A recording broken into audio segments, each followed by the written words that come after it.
اور ہمیں تو پاکستان کی ترقی چاہیے، چاہے وہ سندھ ہے، چاہے وہ KPK ہے، بلوچستان ہے، کراچی ہے، اور پھر پنجاب ہے، گلگت بلتستان ہے، اور آزاد کشمیر ہے۔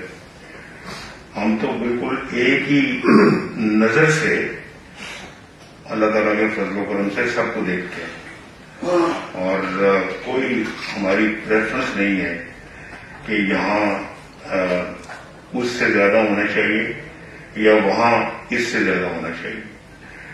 ہم نے اللہ کے فضل و کرم سے جو گلگت بلتستان کے لیے بھی بڑے منصوبے بنائے ہیں، اور آپ کو شاید سن کے حیرانگی ہوگی کہ گلگت بلتستان کا بجٹ جو ہے وہ میرا خیال ہے کہ چند ارب روپے ہے یا تھا جب میں تھا، ابھی آج کل تو مجھے پتہ نہیں ہے، کیونکہ آزاد کشمیر کا بھی 6-7 ارب ہوتا تھا، تو گلگت بلتستان کو اس سے بھی کم ہوگا۔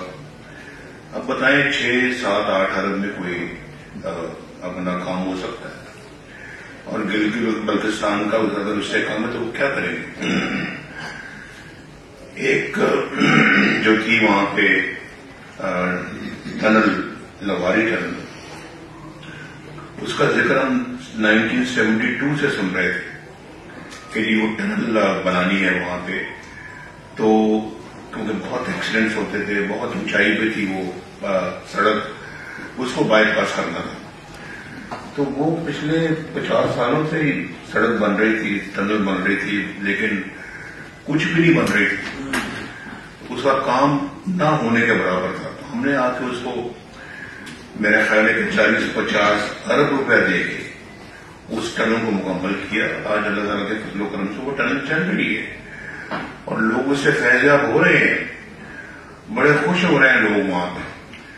تو وہاں جو ہے وہ مجھے بھی بڑی خوشی ہے کہ وہ ایکسیڈنٹ سے بھی لوگ بچتے ہیں، اوپر پہاڑی پہ جا کے 4-5 گھنٹے کی ایکسٹرا ڈرائیو جو ہے اس سے بچتے ہیں، فاصلے کم ہو گئے ہیں، ڈرائیونگ ٹائم کم ہو گیا ہے، اور پھر یہ جو KPK سے جو سڑک جاتی ہے چترال، اس کا فاصلہ بہت زیادہ کم ہو گیا ہے۔ ہزارہ موٹر میں بھی ہم نے بنائی، مجھے تو ذرا پتہ لگنا چاہیے، میں معلوم کرنا چاہتا ہوں کہ پچھلی حکومتیں، جو پچھلی حکومتیں لائی گئی تھی، اس نے کیا کیا ہے اس ملک کے لیے۔ ہمارا دور تھا 104 روپے کے ڈالر کو باندھ کے رکھا ہوا تھا، اور 4 سال وہ ہلا نہیں ڈالر وہاں سے۔ کس کے دور میں آ کے اس میں اضافہ ہوا؟